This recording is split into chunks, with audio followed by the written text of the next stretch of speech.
لله نحمده ونستعينه ونستهديه ونعوذ بالله من شرور أنفسنا ومن سيئات أعمالنا. أشهد أن لا إله إلا الله وحده لا شريك له، وأشهد أن محمدًا عبده ورسوله. اللهم صل على محمد وعلى آل محمد كما صليت على إبراهيم وعلى آل إبراهيم في العالمين إنك حميد مجيد. أيها الناس، أوصيكم ونفسي أولاً بتقوى الله وطاعته وكثرة مخافته ولزوم أوامره واجتناب عما نهى عنه الله. قال تعالى في كتابه العزيز: يا أيها الذين آمنوا اتقوا الله حق تقاته ولا تموتن إلا وأنتم مسلمون. أما بعد، فإن أصدق الحديث كتاب الله، وخير الهدي هدي محمد صلى الله عليه وسلم، وشر الأمور محدثاتها، وكل محدثة بدعة، وكل بدعة ضلالة، وكل ضلالة في النار. أما بعد، نیشانەکانی عاقبەت خێری ئینسان لەو دنیاەدا هەر چۆنێک بژیێت هەندێک نیشانە و سیفەتی هەن کە ئەو سیفەتانە بەڵگەن، یاخود ئەوە تا ئەو کەسە بەرەو عاقبەت خێریە، یاخود ئەوەتانەیە خوا پەنامەندە ئەو کەسە بەرەو عاقبەت شەڕیە. نیشانەکانی عاقبەت خێری بۆیە پێویستە باس بکرێن، بۆ ئەوەی ئینسان ئەگەر ئەو سیفەت و نیشانانەی تێدا هەبن سوپاسی خوای پەروەردگاری لەسەر بکات و هەروەها پەرەیان پێ بدات و لەسەریان بەردەوام بێت. ئەگەر ئینسان ئەو سیفەتەی تێدا نەبن، ئەوە ئەو سیفەتانە لە خۆیدا بێنێتە دی، ئەو ئاکار و ئەو ڕەوشتانەی هەبن کە ئینسان بەرەو عاقبەت خێری دەبن. یەکەم لە نیشانەکانی عاقبەت خێری بریتیە لە ڕاست و ساغی لەگەڵ خوای پەروەردگاردا، ڕاست و ساغی لەگەڵ خەڵک و لەگەڵ کۆمەڵگادا، ڕاستی لەگەڵ خۆتدا. پێغەمبەر صلی الله علیه وسلم دەفەرمێ: عەلەیکم بالصدق، ئامۆژگاریتان دەکەم، ئاگادارتان دەکەمەوە بەوەی کە ڕاست و ساغ بن لەگەڵ خوای پەروەردگاردا و لەگەڵ خەڵکدا، چونکە فإن الصدق يهدي إلى البر، چونکە ڕاستی ئینسان بەرەو چاکە دەبات، وإن البر يهدي إلى الجنة، چاکەش ئینسان بەرەو بەهەشتی پەڕناز و نیعمەتی خودای پەروەردگار دەبات. لە فەرمایشتێکی دیکەدا پێغەمبەر صلی الله عليه وسلم دەفەرمێت: من سأل الله الشهادة بصدق، هەر کەسێک داوای شەهید بوون لە پێناوی خوای پەروەردگاردا بکات، بەڵام بصدق، ئاگادار بە بەڕاستی و ساغی و لە دڵەوە بە ئیخلاسیەتەوە داوای شەهادەت بکات، پێغەمبەر دەفەرمێ صلی الله عليه وسلم: بلغه الله منازل الشهداء، خوای پەروەردگار لەسەر ئەو نیەتەی خۆی دەیگێنێتە پلە و پایەی شەهیدەکان، وئین مات على فراشه، ئەگەر لەسەر جێگای لە ماڵەوە لەسەر جێگاکەی خۆشی بمرێت، خوای پەروەردگار پاداشت و پلەی شەهیدەکانی پێدەدات. بۆچی؟ لەبەر ئەوە بە ڕاستی و بە سیدق و ڕاستیەوە لە دڵەوە داوای شەهادەتی لە خوای پەروەردگار کردووە. خوای پەروەردگاریش بەرهەمی ئەو ڕاستیەی پێدەدات، دەیگەێنێتە پلە و پایەی ئەو کەسانەی کە لە پێناوی خوای پەروەردگاردا شەهید دەبن. جا ئیمامی مەناوی دەفەرمێ: بۆیە ئەو داواکردنەی پەیوەست کردووە بە ڕاستی و بە سیدقەوە، چونکە ڕاستی و ساغبوون لەگەڵ خوای پەروەردگار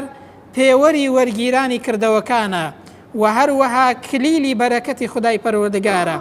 هەر کەسێک ساغ و ڕاست بوو لەگەڵ خوای پەروەردگاردا، مانای وایە کلیلی بەرەکەتی خودای پەروەردگاری دەستکەوتووە. جاوەریە بە ئەی ئینسان،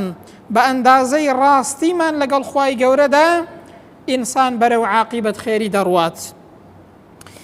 ئیبن تەیمیە دەفەرمێت: ئەو کەسانەی کە ساغ و ڕاستن لە کاروباری دینداریاندا، لە ژیانی ڕۆژانەیاندا لەگەڵ خوای گەورەی خۆیان ڕاستن، نیەت و ئیخلاسیەتیان تەنها بۆ خودای پەروەردگارە، ئەو کەسانە ئەولیای خوای تەعالان، ئەو کەسانە لە زومڕەی متەقینن، ئەو کەسانە لە بەهەشتی پڕناز و نیعمەتی خوای پەروەردگاردان، و هەروەها ئەهلی نەعیمی مقیمن، لە بەهەشتی خۆی پەروەردگاردا هەتای ئەو کەسانە دەمێننەوە. نمونەیەکی واقعی کە فەرمایشتێکی صحیحی پێغەمبەرە صلی الله عليه وسلم کە پێمان دەڵێ و ئامۆژگاریمان دەکات و فێرمان دەکات ئینسان ئەگەر ڕاست بوو لەگەڵ خوای گەورەدا سەرنجام و عاقیبەتەکەی بەرەو چی دەبێت، خوای گەورە چۆن دەیکاتە قسمەت و هەروەها پاداشتی چی دەداتەوە ئەو کەسەیە. ئیمامی نەسائی بۆمان ڕیوایەت دەکا بە سەنەدێکی صحیح دەفەرمێ پیاوێکی ئەعرابی هاتە خزمەتی پێغەمبەر صلی الله عليه وسلم. دوای ئەوەی کە ئیمانی بە پێغەمبەر هێنا فەرمووی ئەی پێغەمبەری خوا صلی الله عليه وسلم دەمەوێت لەگەڵ جەنابتدا لەگەڵ هاوڵاندا هیجرەت کەم بۆ مەدینە و لەگەڵ ئێوەدا بێم،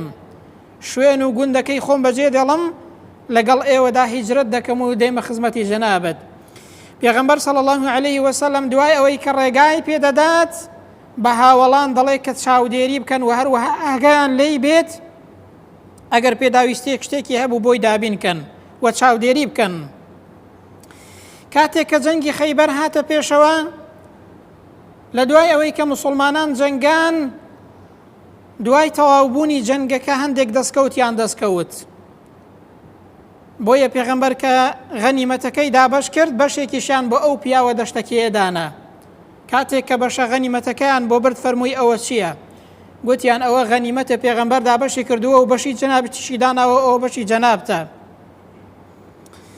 ئەو پیاوە دەشتەکیە غەنیمەتەکەی هەڵگرت و هاتە خزمەتی پێغەمبەر صلی الله عليه وسلم. فەرمووی ئەی پێغەمبەری خوای ئەوە چییە بۆتان داناوم ئەو ماڵ و غەنیمەت و ئەو سامانە؟ پێغەمبەر فەرمووی ئەوە بەشی خۆتە و ئەوە دەستکەوتە لە جەنگ دەستمان کەوتووە،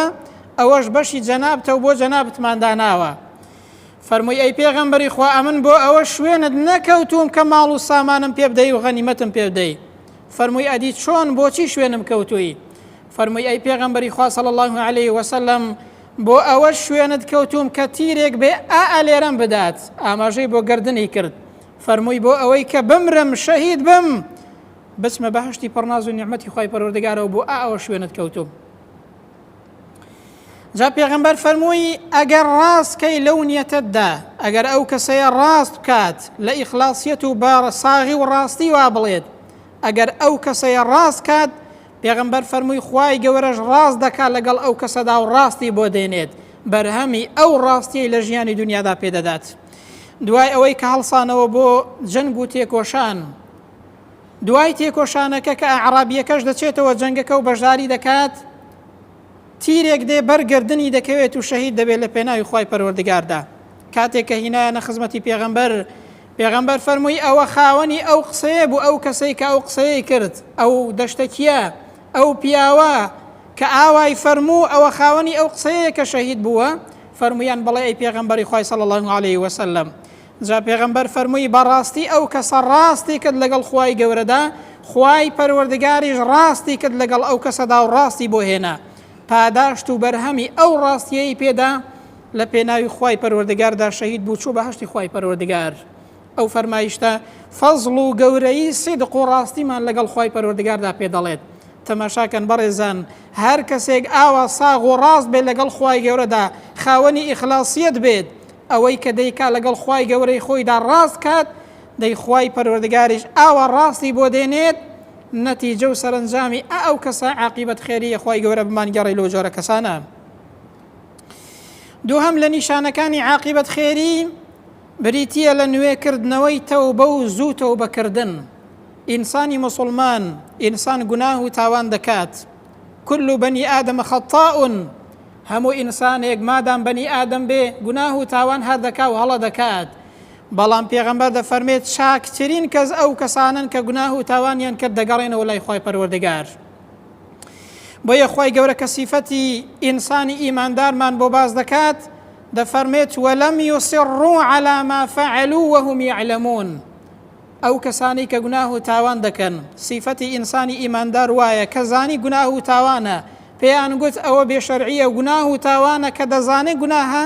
یەکسەر دەگەڕێتەوە، یاخود گوناه دەکات بەڵام نایەڵێ ئەو گوناهە لە دڵیدا ببێتە ژەنگ و ژاری تاوان زوو دەگەڕێتەوە بۆ لای خوای پەروەردگار. بۆیە خوای گەورە وەصفی پێغەمبەرانمان بۆ دەکات، دەفەرمێ وەذکوڕ عەبدەنا داوود ذەل ئەیدی ئینەه ئەواب. ئەی پێغەمبەر صلی الله عليه وسلم ئەی هەر ئیماندارێک باسی داود پێغەمبەر بکە ئەو داود پێغەمبەر سیفەتێک لە سیفەتەکانی چی بووە ذە الئەیدی ئینەه ئەواب خاوەنی توانا و هێز بووە لە عیبادەتی خوای پەروەردگاردا ئەنجا ئینەه ئەواب سیغەی مبالغەیە یعنی زۆر دەگەڕاوە بۆ لای خوای پەروەردگار و زوو تەوبەی دەکرد و هەروەها زۆر دەگەڕاوە بۆ لای خودای پەروەردگار و تەوبە پەشیمانی دەردەبڕی بۆیە خوای گەورە باسی بەهەشتمان بۆ دەکات بەهەشت بۆ کێیە هذا ما توعدون ئەو بەهەشتەیە کە پەیمان دراوە وعد دراوە بەو کەسانەی کە خاوەنی ئەو دوو سیفەتن هذا ما توعدون لكل أواب حفيظ یەکەم سیفەتی کەسانی بەهەشتی کە پەیمانی بەهەشتیان پێدراوە ئەو کەسانەیە کە زۆر دەگەڕێنەوە بۆ لای خوای پەروەردگار ئەواب زۆر دەگەڕێنەوە بۆ لای خودای پەروەردگار زوو دەگەڕێنەوە ئەنجا حەفیظ پارێزەری سنوورەکانی خودای پەروەردگارن سنوورەکانی خوای پەروەردگاری خۆیان ناشکێنن مالیکی کوڕی دینار پێمان دەفەرمێت گریان لەسەر گوناه و تاوان و پەشیمان بوون لە گوناه و تاوان گوناهەکانی ئینسان هەڵدەوەرێنێت وەکو چۆن گەڵای دار دەوەرێت مانای وایە ئینسان کە گوناهی کرد دەبێت پەشیمان بێت و هەروەها دەبێت لە دڵەوە ناڕەحەت بێت زوو تەوبە بکات و نێڵێ ژەنگ و ژاری تاوان لە دڵ و دەرونیدا پەیدا ببێت لوقمانی حەکیم ڕەزا و ڕەحمەتی خوای پەروەردگاری لێبێت ئامۆژگاری کوڕەکەی دەکات و پێی دەڵێت لا تؤخر التوبة ئەی کوڕەکەم ئەی هەر مسلمانێک کە گوێت لێیە بزانە تەوبە و پەشیمانی دوا مەخە وەختێ گوناه و تاوانێکت کرد دوای مەخە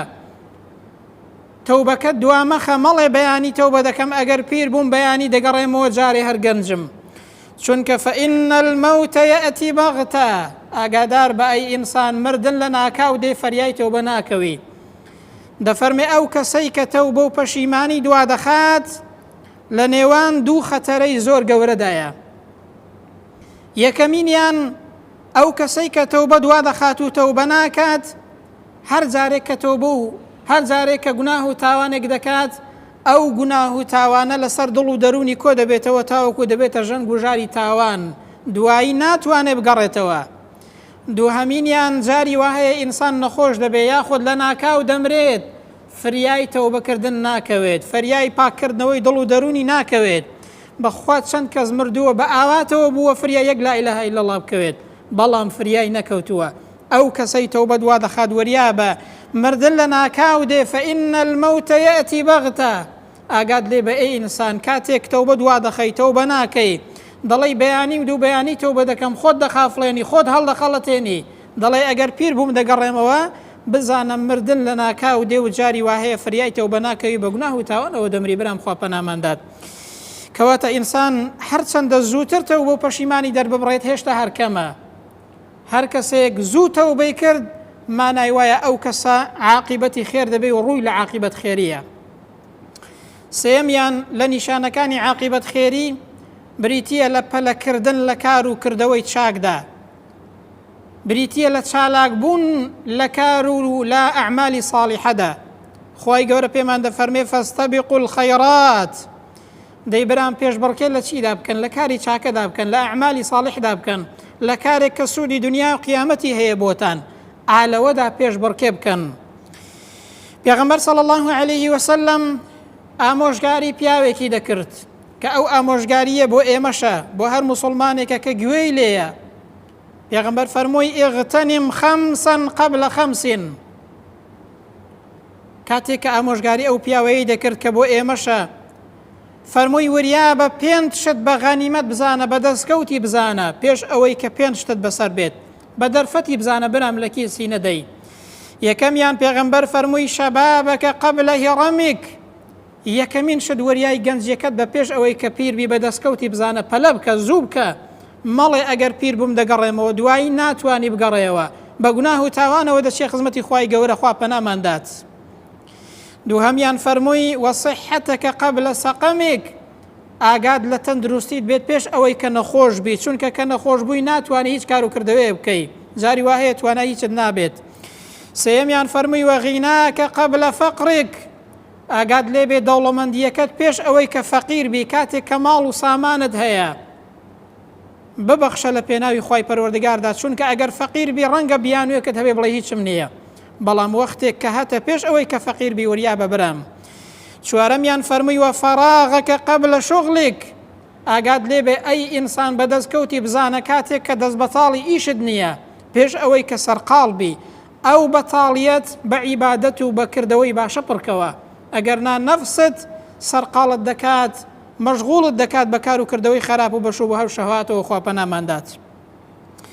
پێنجەمیان پێغەمبەر فەرمووی وحەیاتەکە قەبلە مەوتیک، بەگشتی ژیانت پێش ئەوەی کە بمری بە دەرفەتی بزانە کار و کردەوەی چاکەی تێدا ئەنجام بدە، پەلە بکە لە کردەوەی چاکەدا. حەسەنی بەسڕی پێمان دەڵێت هەر کەسێک کە منافەسەی لەگەڵدا کردی لە کاروباری دینداریدا ئەتۆش منافەسەی لەگەڵدا بکە. هەر کەسێک کە ویستی پێشت بکەوێتەوە لە کاری دینداریدا ئەتۆش هەوڵدە لەو زیاتر بکەی و پێشی بکەویەوە. بەڵام هەر کەسێک لە کاروباری دنیاییدا لە دنیادا لەسەر دنیا منافەسەی لەگەڵ کردی دەفەرمێ لێی گەڕێ، منافەسەی لەگەڵدا مەکە. تەماشاکەن بەڕێزان ئێمە زۆر جار پێچەوانە دەجوڵینەوە، هەر کەسێک لە دنیادا منافەسەمان بکە منافەسەی دەکەین، بەڵام لە کاروباری دینداریدا دەڵێن کوڕە قەیناکە بە پاداشتەکە بۆ تۆ بێت. کاکە لە کاروباری دینداریدا ئینسان دەبێت پێش بەڕکێ بکات. بۆیە وەهابی کوڕی وەرد دەفەرمێ ئەگەر دەتوانی ئەی ئینسان هیچ کەسێک پێشت نەکەوێتەوە لە چاکەدا ئەوە ئاوا بکە، با هیچ کەسێک لە کاری چاکەدا پێشت نەکەوێتەوە. واتە ئینسانی ئیماندار دەبێت لە کاری چاکەدا پێشبڕکێ بکات. ئەو کەسانەی کە پێشبڕکێ دەکەن ئەو کەسانە ڕوویان لە خێرە و عاقیبەت خێرن، خوای گەورە بمانگەڕی لەو جۆرە کەسانە. چوارەم لە نیشانەکانی عاقیبەت خێری بریتیە لە پابەندی بە سنەتی پێغەمبەرەوە صلی الله عليه وسلم، بریتیە لە جێبەجێکردنی سنەتەکانی پێغەمبەر. ئینسانی وهەیە دەڵێ کوڕە دێ قەیناکە ئەوە سنەتە خۆگەرنەیەکم تاوانبار نابم، ئەوەی دیکەش کوڕە دەڵێ قەیناکە دێ بەخوا تااقەتم نییە، خۆ فەرز نییە. ئەهلی حەدیث پێمان دەڵێن نابێ ئینسان بڵێ ئەوە سنەتە پێی تاوانبار نابم ئەگەر ئەنجامیشی نەدەم، دەبێ بڵێ ئەوە سنەت و ڕێوشوێنی پێغەمبەرە، ئەمنیش ئومەتی ئەو پێغەمبەرم، ئەمنیش چاو لەو پێغەمبەرە دەکەم، ئەو چی کردووە ئەمن وا دەکەم. نابێ بڵێ کاکە خۆگەرنەشی کەم قەیناکە تاوانبار نابم، دەبێ بڵێن ئەوە سنەتی پێغەمبەرە صلی الله عليه وسلم، ئێمەش لەسەر ڕێوشوێنی ئەوین، دەبێ پابەندی ڕێوشوێنی ئەو بین. پێغەمبەر پێمان دەفەرمێ عەلەیکم بسنەتی، ئەی خەڵکینە ئامۆژگاریتان دەکەم ئاگادارتان دەکەمەوە بۆی کە لەسەر سنەت و ڕێوشوێنی من بن، پابەند بن بە سنەتی منەوە. ئەو پێغەمبەر صلی الله عليه وسلم ئامۆژگاریمان دەکات. تەماشاکەن ئیمامی ئەبوبەکر ڕەزا و ڕەحمەتی خوای پەروەردگاری لێ بێت لە کاتێکدا کە موژدەی بەهەشتی پێدراوە دەفەرمێ ئەمن هەموو سنەتەکانی پێغەمبەر صلی الله عليه وسلم جێبەجێ دەکەم، نەوەکە سنەتێک نەکەم دڵم لا بدات. تەماشاکەن بەڕێزان ئەو پیاوە کە ئەهلی بەهەشتە، کە موژدەی بەهەشتی لە دنیادا پێدراوە، کە بە ئیجماعی زانایان ئەفضەلی ئەو ئومەتە لە دوای پێغەمبەر ئیمامی ئەبوبەکر صلی الله عليه وسلم، دەی ئەو لە خۆی دەترسێ دەڵێ هەموو سنەتەکانی پێغەمبەر جێبەجێ دەکەم با دڵم لا نەدات. ئەدی برام ئێمە کە نیوەی سنەتەکانی پێغەمبەریشمان جێبەجێ نەکردووە باکیشمان نییە. پابەندی بە سنەتی پێغەمبەرەوە نیشانەی عاقیبەت خێریە بۆ ئینسان. ئیمامی ئەحمەد ڕەزا و ڕەحمەتی خوای پەروەردگاری لێ بێت هەر کەسێک هاتبا بۆ لای، هەر کەسێکی بینی باە کە پابەندی ڕێوشوێن و سنەتی پێغەمبەرە لەبەری هەڵدەستایەوە باوەشی لێ دەدا ڕێزی دەگرت، دەی فەرموو لەبەر سنەتی پێغەمبەر صلی الله عليه وسلم ڕێزی ئەو پیاوە دەگرم، لەبەر پابەندی ئەو کەسە بە سنەتی پێغەمبەرەوە ڕێزی دەگرم. تەماشاکەن برام ئەو پیاوە گەورانەت چۆن بوون، ئەو پیاوە بەڕێزانەت چۆن پابەندی سنەتی پێغەمبەر بوون صلی الله عليه وسلم. ابن القیم پێمان دەفەرمێ ابن عطاء دەفەرمێ هەر کەسێک کە خۆی پابەند کا بە سنەتەکانی پێغەمبەرەوە صلی الله عليه وسلم، خوای پەروەردگار دڵی منەوەر دەکا بە زانست و زانیاری و مەعریفەتەوە، بە زانینەوە، بە شارەزاییەوە. دەفەرمێ هیچ مەقامێک گەورەتر نییە لە پابەندی بە ڕێوشوێن و سنەتی پێغەمبەرەوە صلی الله عليه وسلم، چونکە ئەو پێغەمبەرە خوای گەورە شاهدی بۆ داوە برام فإنك على خلق عظيم، ئەتۆ ئەی پێغەمبەر صلی الله عليه وسلم لەسەر گەورەترین و چاکترین خوڕەوشتێ. دەی برام ئەی ئینسان تەماشای کێ دەکەیت؟ دەی برام لاسای کێ دەکەیەوە؟ دەیبرام بە کێوە معجەبی کەس لە پێغەمبەر گەورەتر هەیە صلی الله عليه وسلم دەیبرام هیچ کەسێک هەیە خوای گەورە شاهدی بۆ دابێ کە چاکترین خوڕەوشتی هەیە تاوەکو ئێمە چاوی لێ بکەین بێگومان نەخەیر ئەو پێغەمبەرە خوا لە دەربارەی وەصفیدا دەفەرمێت فإنك لعلى خلق عظيم ئەتۆ لەسەر خوڕەوشتێکی زۆر گەورەی ئەی پێغەمبەر صلی الله عليه وسلم دەیبرام ئەگەر معجەبی بە هەر کەسێکەوە ئەگەر چاو لە هەر کەسێک دەکەی کوڕکا کە چاو لە پێغەمبەرەکەت کە گەورەترین ئینسان چاکترین ئینسان باشترین خوڕەوشت و ئەخلاقی هەبووە لە هەموو بارێکدا ئەگەر چاو لە هەر کەسێک دەکەی چاو لە سنەت و ڕێوشوێنی ئەو پێغەمبەرە بکە صلی الله عليه وسلم بۆیە زانایانی سەلەف پێمان دەڵێن دەستگرتن بە سنەتی پێغەمبەرەوە نەجات بوون و ڕزگار بوونە ئەبوو محەممەدی کوڕی عەبدوڵڵا پێمان دەڵێت هەر کەسێک واز لە سنەتی پێغەمبەر بێنێ مبتەلا دەبێ بە بیدعەت و خوڕافاتەوە جا تەماشاکەن چەند کەس هەیە کاتێک کە بۆ نمونە منداڵێکی پەیدا دەبێت ئەوەی کە سنەتە بۆی ئەنجام نادات دەچێت شتێک دەکا کە خەرافیاتە کاکە سنەت و ڕێوشوێنی پێغەمبەر بەگرە بەر صلی الله عليه وسلم چونکە ئەوە مایەی ڕزگاربوونی ئینسان و مایەی بەرەکەتی خودای پەروەردگارە بۆ ئینسان ئیبن قودامەی مەقدیسی بۆمان باسی سوودەکانی شوێنکەوتنی سنەتی پێغەمبەر دەکات صلی الله عليه وسلم دەفەرمێ شوێنکەوتنی سنەت و ڕێوشوێنی پێغەمبەر بۆ ئینسان یەکەمین شت بەرەکەتە دووهەمین شت مایەی ڕەزامەندی خوای پەروەردگارە سێهەمینیان مایەی ئیسراحەتی دڵ و دەرونی ئینسان و لاشەی ئینسانە ئەنجا دەفەرمێت شەیتان لوتی دەشکێتەوە و تووڕە دەبێ وەختێک کە ڕێوشوێنی پێغەمبەر دەگریە بەر صلی الله عليه وسلم ئەنجا ئەو کەسەی لەسەر ڕێوشوێنی پێغەمبەرە ئەو کەسە لەسەر ڕێ و ڕێبازێکی ڕاستە دەیبران پابەندی بە سنەتی پێغەمبەرەوە مانای وایە بۆ دنیا و قیامەتی ئینسان باشە ئینسان بەرەو عاقبەت خێری دەبا خۆی گەورە بمان گەڕێ لۆ جۆرە کەسانە پێنجەمین و کۆتاهەمین لە نیشانەکانی عاقبەت خێری ئینسان بریتیە لە خۆ ئامادەکردن بۆ مردن و هەروەها خۆ ئامادەکردن بۆ دوای مردن و بۆ قیامەت ئینسانی وا هەیە قیامەت و مردنی لە خەیاڵدانیە و لە کار و پرۆژەکانیدا نییە ئەسڵەن باسی مردن ئەسڵەن باسی قیامەت هەر لە فکری نییە و لە دڵ و دەرونی دانیە برام مەیمونی کوڕی میهران لە ماڵەکەی خۆیدا قەبرێکی لێدا بوو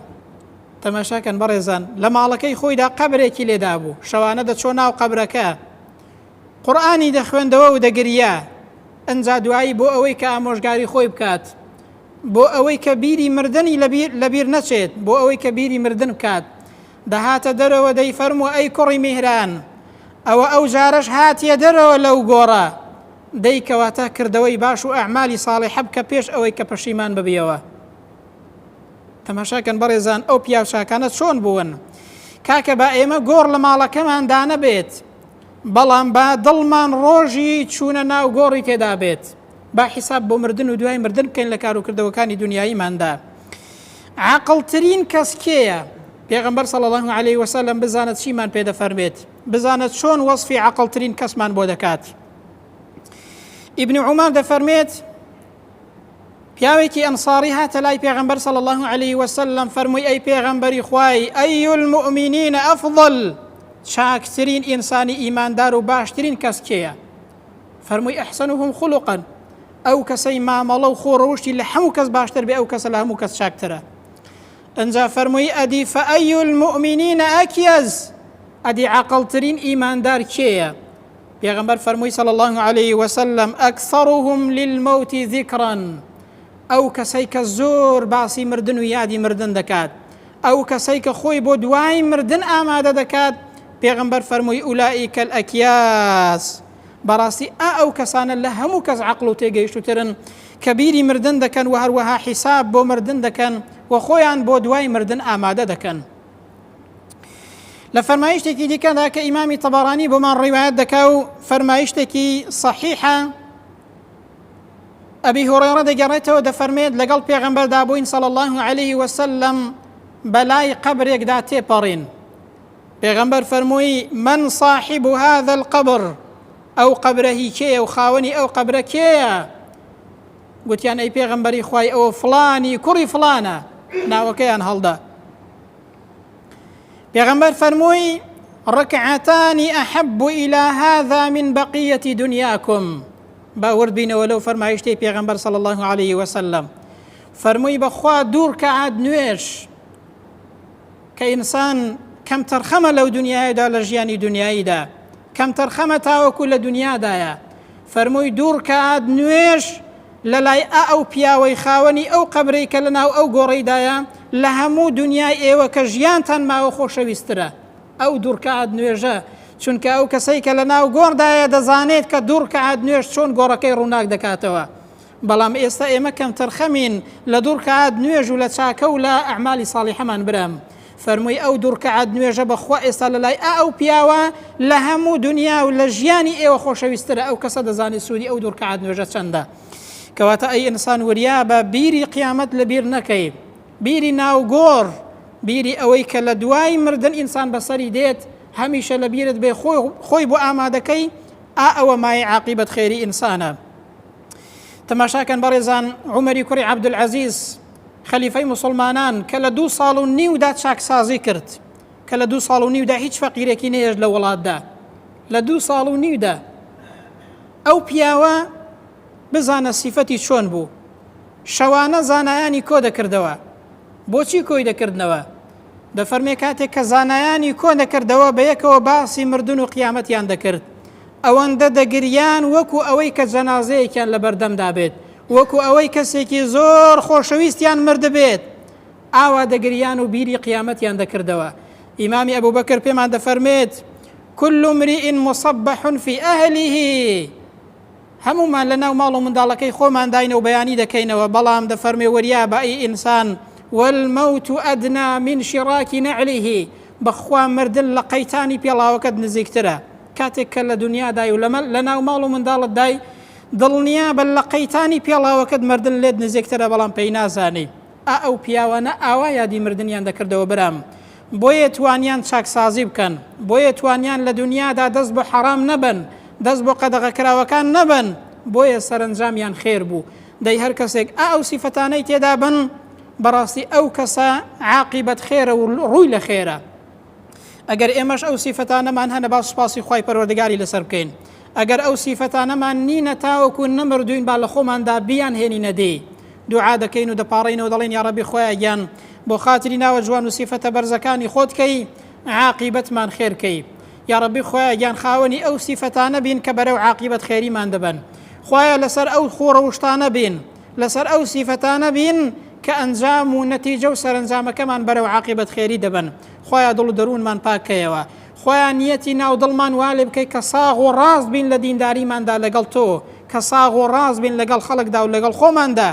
یا ڕەبی خۆیان گیان بە ئیمانەوە بمان ژینێ و بە ئیمانەوە بمان بەرینێ و بە ئیمانەوە زیندومان کەیەوە، لەسەر کەلیمەی لا إله إلا الله بمان ژینێ و لەسەر ئەو کەلیمەیەش بمرین. کاتێکش کە زیندوو دەبینەوە عاقیبەت خێری دەشتی مەحشەرمان کەی، لە سزای قیامەت بمان پارێزی، هەموو لایەکمان لە بەهشتی پڕناز و نیعمەتی خۆتدا کۆ بکەیەوە. آمين. أقول قولي هذا وأستغفر الله لي ولكم، وبعد أعوذ بالله من الشيطان الرجيم. ربنا آتنا في الدنيا حسنة وفي الآخرة حسنة وقنا عذاب النار. اللهم آمين.